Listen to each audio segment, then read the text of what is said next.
우리 앞뒤 좌우 한번 인사하지 말고 질문을 한번 던지면 좋겠습니다. 앞뒤 좌우 하나님을 아십니까? 라고 한번 질문하겠습니다.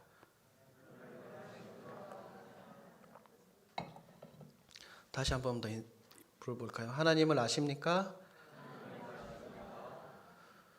여러분들이 질문을 던지고 질문에 대한 그 답을 들으셨을 것입니다. 생각해 보십시오. 누군가를 안다고 할 때 그 대상에 대해서 남들보다는 조금 더 많이 알아야 됩니다. 예를 들어서 제 아내 이희락에 대해서 제가 안다라고 이야기할 때 여러분들이 모르는 아내의 과거나 아내의 성격, 아내의 문제 등을 제가 남들보다 많이 알고 있습니다. 그러니까 제가 남들보다 여러분들보다 아내에 대해서 많이 안다라고 이야기할 수 있습니다. 그런데 한번 생각해 보십시오. 돌려서 말하면 내가 그 어느 대상에 대해서 안다라고 이야기하지만 그 아는 대상에 대해서 내가 설명할 수 없다면 그것은 과연 아는 것입니까? 모르는 것입니까? 그렇죠. 모르는 것입니다. 이것은 우리 신앙에 있어서도 마찬가지입니다. 제가 여러분들에게 조금 전에 설교 서두에 서로 질문을 던져보라고 말씀을 드렸는데요. 여러분들은 하나님에 대해서 알고 계십니까? 하나님에 대해서. 왜냐하면 하나님은 우리 신앙의 근본이시자 우리 믿음의 대상이잖아요. 그런데 여러분들이 그 하나님에 대해서 알고 계시냐는 말입니다. 예를 들어서 여러분들이 저에게 여기 앞에 있는 김민기 강도사에게 하나님에 대해서 설명을 한다고 한번 생각을 해봅시다. 1분 동안 여러분들에게 시간이 주어진다면 여러분들은 저에게 하나님에 대해서 어떻게 설명하실 겁니까? 여러분들 스스로 머릿속으로 지금 한번 질문을 대답을 한번 해보시기 바랍니다.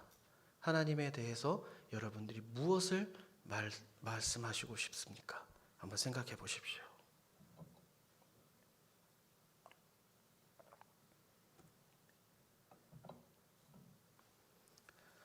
대다수 많은 분들이 아마 벌써 멈추셨을 겁니다.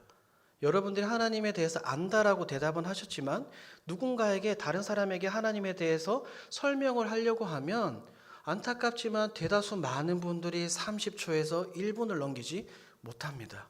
그렇다면 역으로 생각해 봅시다. 우리는 하나님을 안다고 대답했는데 여러분들은 하나님을 과연 진정으로 알고 계신 것이 맞습니까?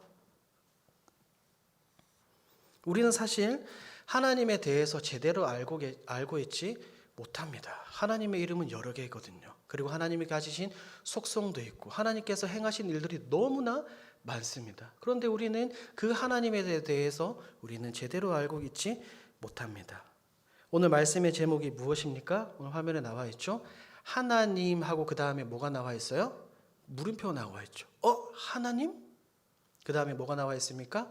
느낌표입니다. 하나님. 오늘 이 말씀을 통해서 단편적인 부분을 제가 여러분들에게 말씀을 드리겠지만 여러분들이 하나님이 어떠한 분이시고 어떠한 존재이신지 오늘 말씀을 통해서 조금이나마 깨닫기를 주님의 이름으로 소망합니다. 우리는 믿음의 대상이 너무나 중요합니다. 그런데 그 믿음의 대상이 하나님이라면 우리가 단편적으로 조금 알고 있어서는 절대로 아니 됩니다. 왜 그렇습니까? 하나님에 대해서 아는 것이 너무나 중요합니다. 하나님에 대해서 바르게 알지 못하니까 어떻습니까? 수많은 이단들이 생겨나고 수많은 성도들이 그 이단의 유혹에 몇 가지 질문에 그냥 넘어가고 맙니다. 왜요? 누구에 대해서 우리가 잘 모르기 때문에 하나님에 대해서 잘 모릅니다. 우리 한국에만 놀랍게도 수십 명의 성부 하나님이 있다라고 주장합니다. 수십 명의. 놀랍지 않습니까, 여러분? 그러니까 전 세계로 따지면 얼마나 많겠어요, 성부 하나님이. 이런 부분에서 우리가 바로 알아야 됩니다.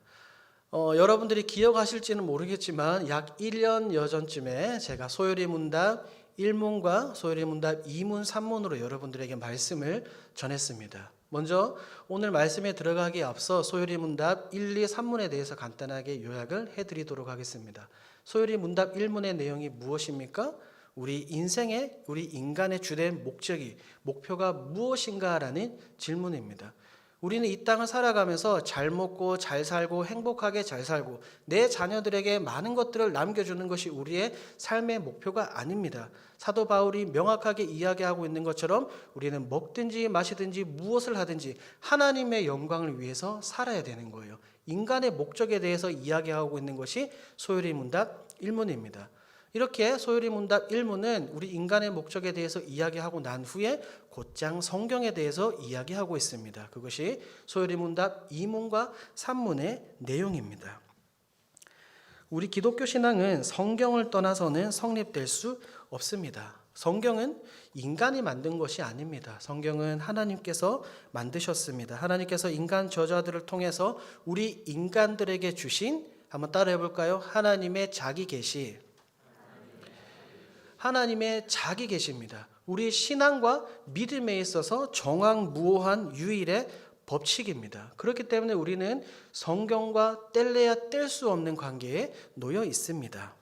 때때로 우리는 인간의 이해력이 부족하여 성경을 읽으면서도 내 머릿속으로 이성적으로 이해되지 못하는 말씀들이 있을 뿐입니다. 하지만 하나님의 말씀은 변함없는 영원한 진리라는 것을 우리는 반드시 기억해야 됩니다. 여러분 기억하십시오. 우리가 하나님의 말씀을 인정하지 않으면 그것이 바로 이단이 되는 겁니다. 하나님의 말씀에 이 성경에 무엇인가를 더하거나 이 성경에서 무언가를 뺀다면 그것이 바로 이단입니다.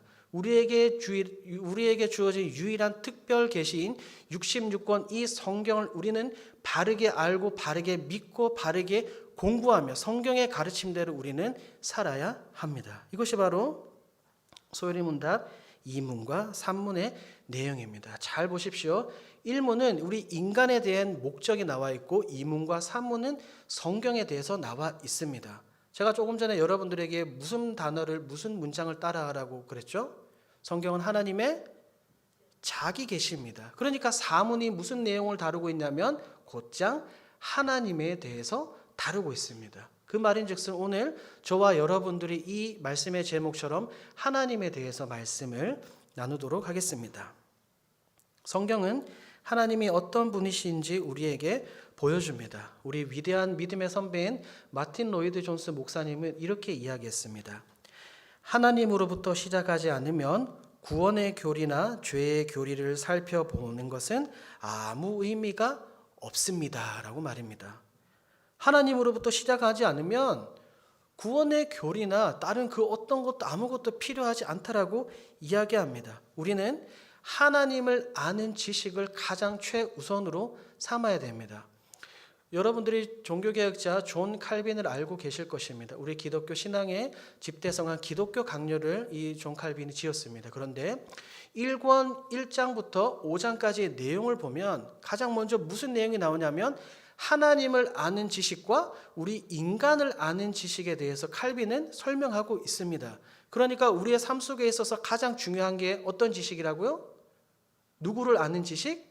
하나님을 아는 지식입니다.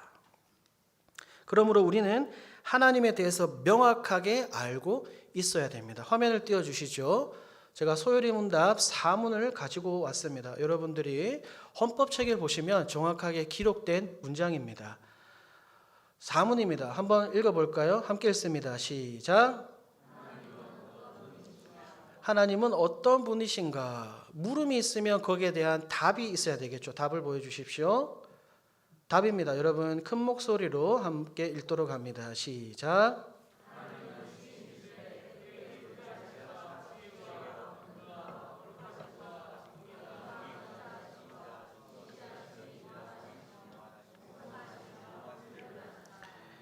아멘. 여러분 아멘 하셔도 됩니다. 왜냐하면 이것은 성경에 있는 내용이거든요.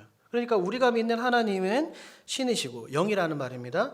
존재와 지혜와 거룩과 공의와 인자와 진실에 있어서 진실로 무한하시며 무궁하시며 불변하신 하나님입니다. 여러분 하나님에 대해서 궁금하시지 않습니까? 우리가 단편적으로 하나님이라고 이야기하면 그냥 성부 하나님? 천지 만물을 지으신 성부 하나님이라고만 알고 있는 것이 아니라 이 소요리 문답이 이야기하고 있는 것처럼 나중에는 삼위일체에 대해서도 설명을 하고 있습니다. 하나님에 대해서 깨달을 수 있는 부분들이 너무나 많습니다. 생각해 보십시오. 여러분들이 알고 계시는 하나님은 어떤 분이십니까? 어떤 분은 제 나이보다 훨씬 더 많게 수십 년 동안 신앙생활을 하신 분들도 계실 겁니다. 여러분 하나님에 대해서 알고 계십니까? 하나님에 대해서 최소한 내가 믿는 하나님이 어떠한 분이고 어떠한 일을 하셨고 무엇을 하셨는지는 알고는 있어야 최소한 우리가 목숨을 걸고 그 신앙의 대상인 하나님을 붙잡고 우리가 열심히 신앙생활을 할 수 있지 않습니까? 하나님에 대해서 우리가 반드시 바르게 알아야 됩니다. 먼저 성경은 하나님은 영이시다라고 우리에게 이야기하고 있습니다. 여러분들이 너무나 잘 아는 말씀이죠. 요한복음 4장 24절 말씀입니다. 여러분 눈 감고도 외울 수 있는 말씀인데요. 다 같이 한번 외워보겠습니다. 시작. 잠깐만 다시요. 요한복음 4장 24절입니다. 시작.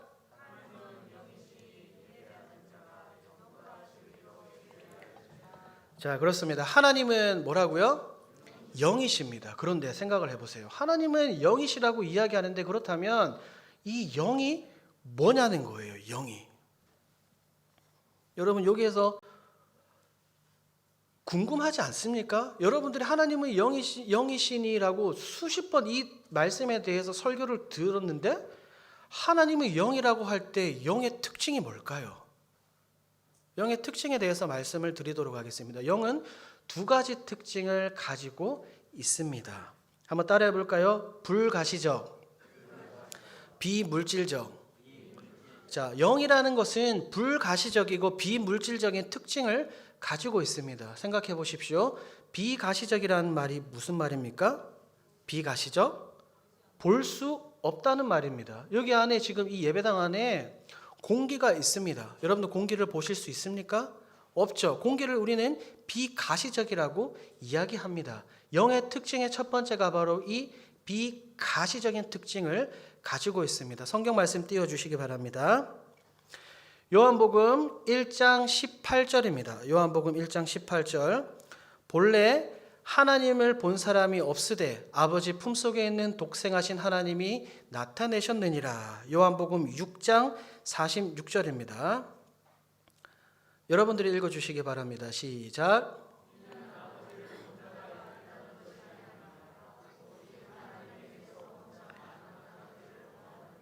세 번째 디모데전서 6장 16절입니다. 함께 읽습니다. 시작.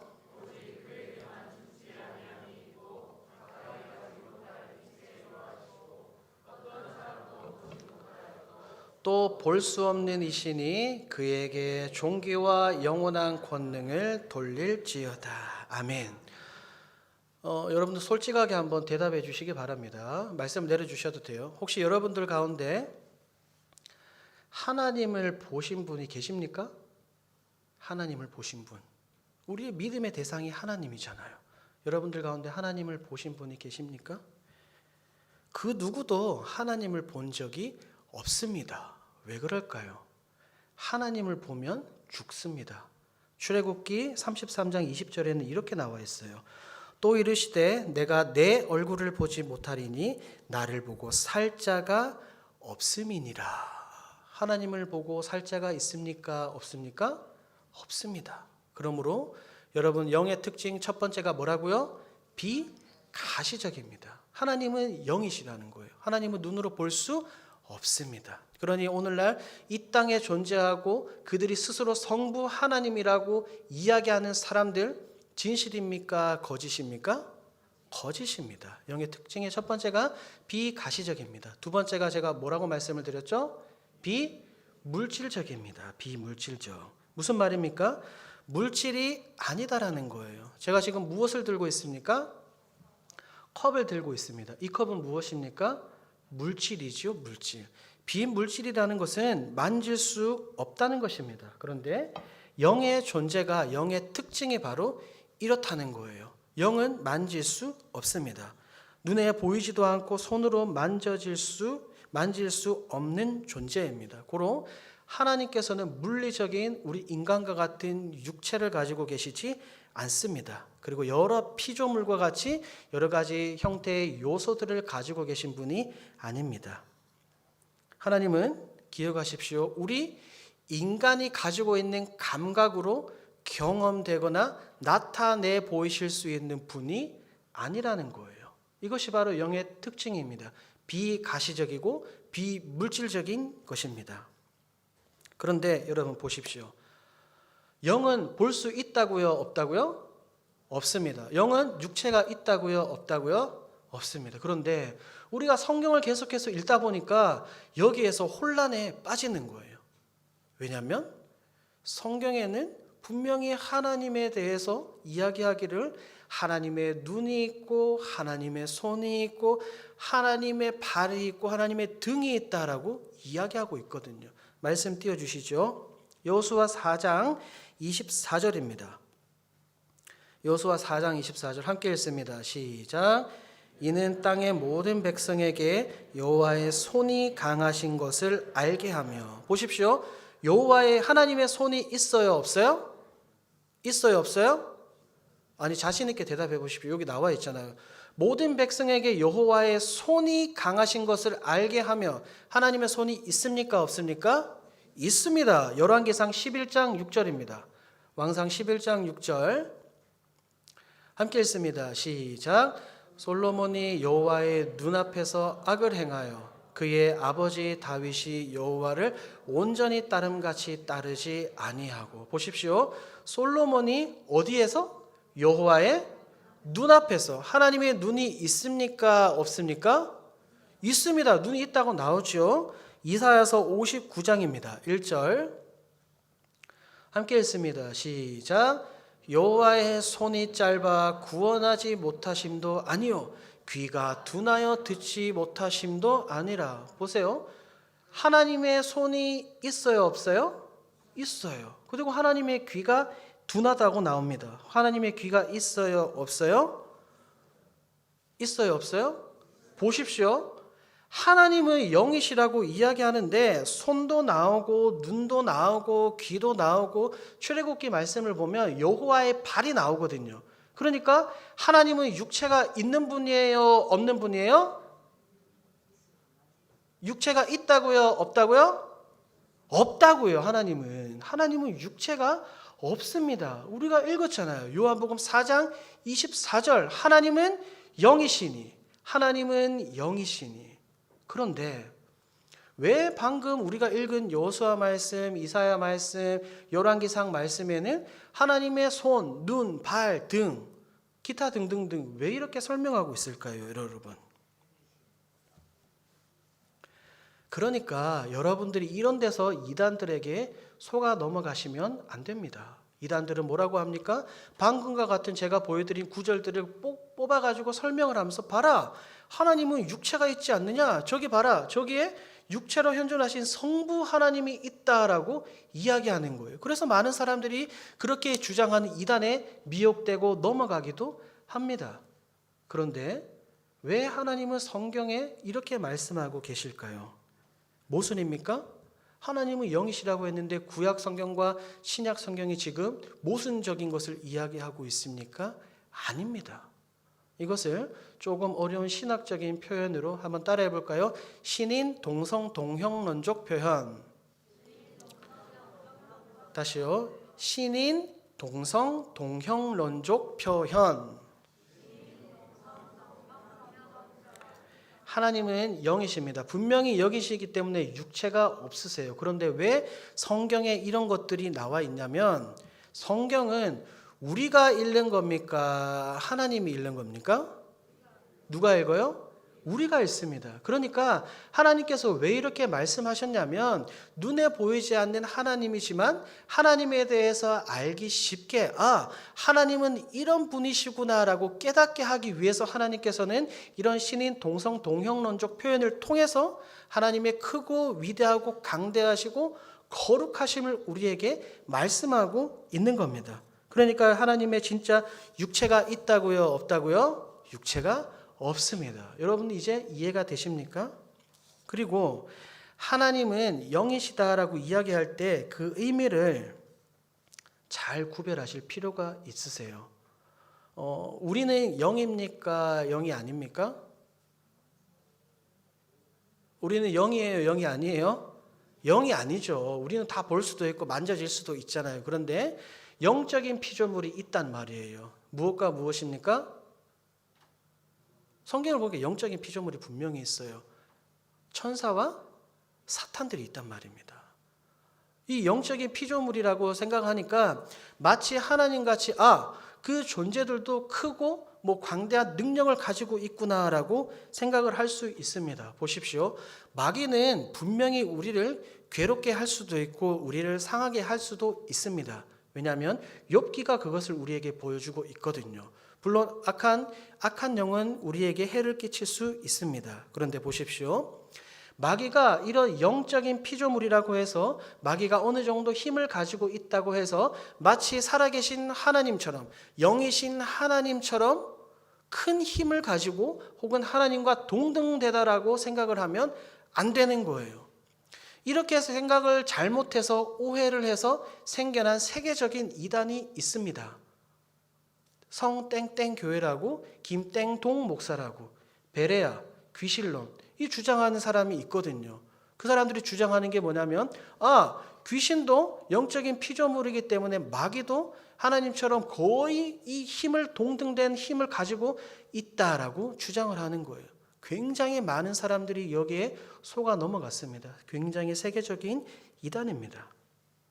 이렇게 생각하면 상당히 잘못된 겁니다. 그리고 기억하십시오. 하나님은 영이시라고 해서 우리가 비가시적이고 비물질적이라고 이야기한다고 해서 하나님을 단순히 육체가 없으신 어떤 정신이나 어떤 에너지, 어떤 힘이라고 생각해서는 안 됩니다. 왜냐하면 성경을 잘 보니까 성경은 하나님에 대해서 굉장히 하나님을 인격적인 분으로 우리에게 이야기하고 있기 때문입니다. 이렇게 하나님에 대해서 인격적이라는 이유가 왜 그렇게 중요하냐면 여러분 범신론이라고 들어보셨습니까? 범신론? 잘못된 범신론 때문입니다. 범신론이 무엇이냐면 모든 것이 다 신이라는 말입니다. 신. 존재하는 모든 것은 다 하나님이며 하나님은 곧 존재하는 모든 것이다라고 그들은 주장을 합니다. 그러니까 이 범신론자들은 신의 존재를 인정하지 않습니다.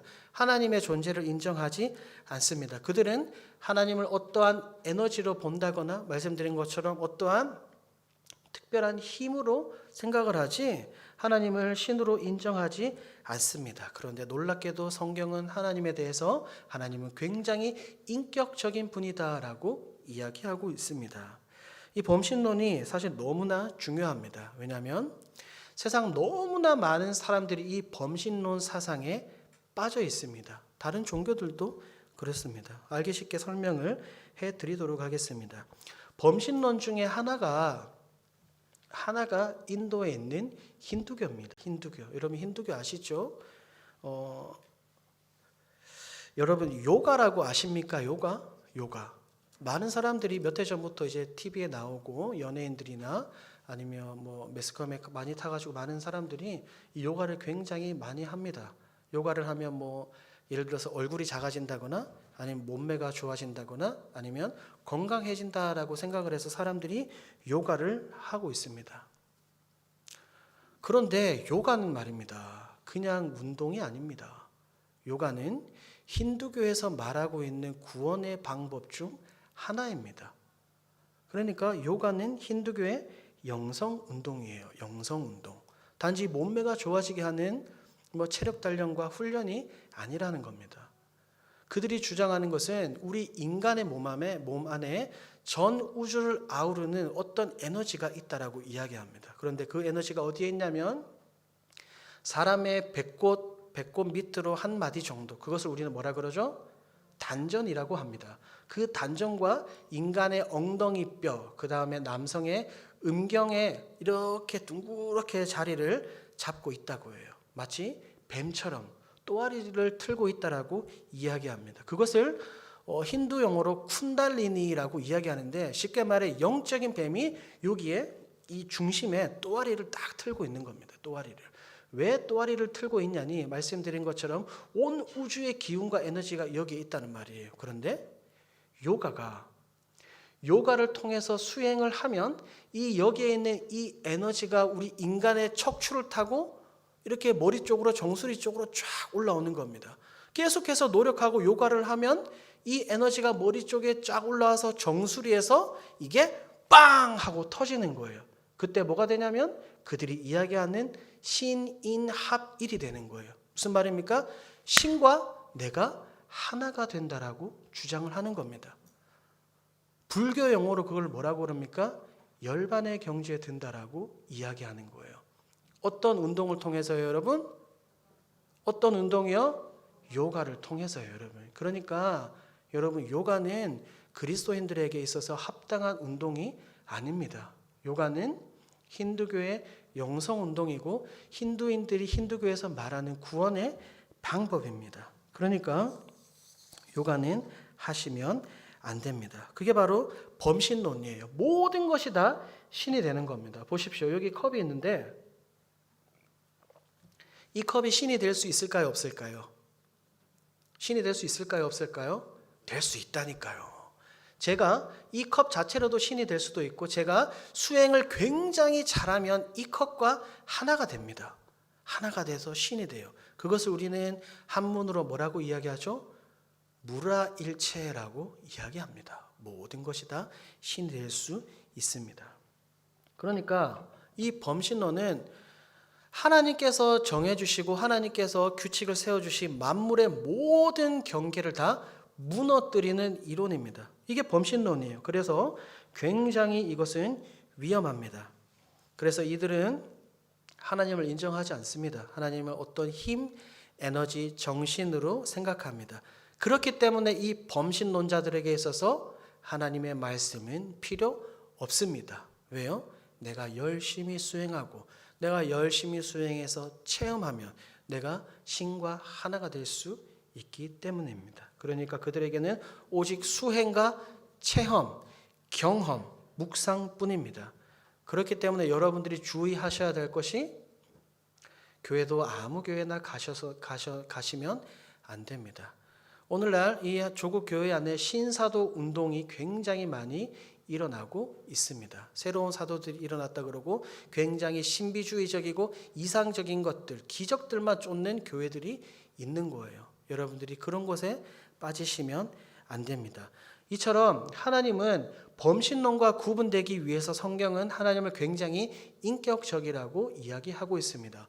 어디에서 하나님이 굉장히 인격적이라는 것을 우리가 깨달을 수 있겠습니까? 바로 하나님께서 우리 인간과 교통하시는 거예요.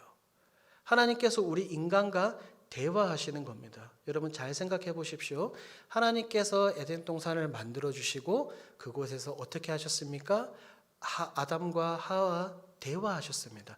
굉장히 인격적으로 대화하셨습니다. 일방적으로 야 아담 너 이거 해, 하와 너 이거 해 이렇게 말씀하신 것이 아니라 아담과 하와와 하나님은 인격적으로 대화하셨습니다. 인격적이시고 대화하시는 하나님입니다. 영혼의 교통이 있는 겁니다. 시편 115편 말씀을 보면 헛된 우상들에 대해서 나옵니다. 우상은 아까 말씀드린 것처럼 우상은 눈이 있고 손이 있고 발이 있고 무언 어떤 형체가 있지만 그들은 아무것도 할 수 없는 거예요. 마치 목석과 같은 겁니다. 그냥 꽂아놓은 보리자루와 같습니다. 하나님은 이 벙어리 우상들과는 대조됩니다. 하나님께서는 직접 사람들을 불러주셨습니다. 아브라함아 아브라함아, 야곱아 야곱아, 이사가 이사가. 직접 하나님께서는 이 선택된 하나님의 백성들을 불러주시고 구원의 길로 그들을 인도해 주셨습니다. 그러니 우리는 하나님을 통해서 하나님은 굉장히 인격적인 분이다라고 우리는 기억할 수 있습니다. 이것을 우리는 잘 기억해야 됩니다. 오늘 우리가 소요리 문답 4문의 답을 읽었습니다. 하나님은 신이시며 하나님은 영이시며 하나님은 굉장히 인격적인 존재입니다. 영의 특징 두 가지를 말씀을 드렸습니다. 첫 번째는 무엇이죠? 영은 비가시적입니다. 절대로 영은 볼 수가 없습니다. 그리고 두 번째 특징이 뭐죠? 영은 비물질적입니다. 이 마이크처럼 만질 수 있는 존재가 아니라는 거예요. 영은. 우리는 우리의 믿음의 대상인 하나님에 대해서 잘 알아야 됩니다. 여러분, 지금까지 우리가 하나님은 영이시니 예배하는 자가 영과 진리로 예배할지니라라고 우리가 수도 없이 외우고 암송하고 말씀을 들었는데 이제서야 영의 특징에 대해서 우리가 깨닫게 된 거예요. 그러니까 우리가 하나님에 대해서 알아가는 재미와 맛이 있습니까? 없습니까? 있습니다. 하나님에 대해서 알아가는 재미와 맛이 있습니다. 이것을 계속해서 여러분들과 계속해서 나누도록 하겠습니다. 다음 시간에는 하나님이 가지고 계시는 아까 사문에 나오는 존재, 지혜, 거룩 여러 가지가 있는데 그 하나님의 속성에 대해서 우리가 함께 말씀을 나누도록 하겠습니다. 그리고 하나님은 피조물과 구분되시기 때문에 하나님께만 속한 속성이 있고 우리 인간들만 가지고 있는 속성이 있습니다. 이것을 공유적 속성과 비공유적 속성이라고 이야기하는데 하나님도 있고 나도 있고 공유적 속성, 하나님은 있지만 나도 없는 것, 이것을 우리는 비공유적 속성이라고 이야기합니다. 여러분 기억하십시오. 여러분 하나님 사랑하십니까? 하나님 사랑하십니까? 그렇다면 그 사랑하는 대상 하나님에 대해서 더욱더 알아야 됩니다. 하나님을 알기 위해서 더욱더 여러분들이 경건 생활에 힘쓰시는 저와 여러분이 되어지기를 주님의 이름으로 소원합니다. 우리 앞뒤 좌우 한번 인사하겠습니다. 힘써 여호와를 압시다.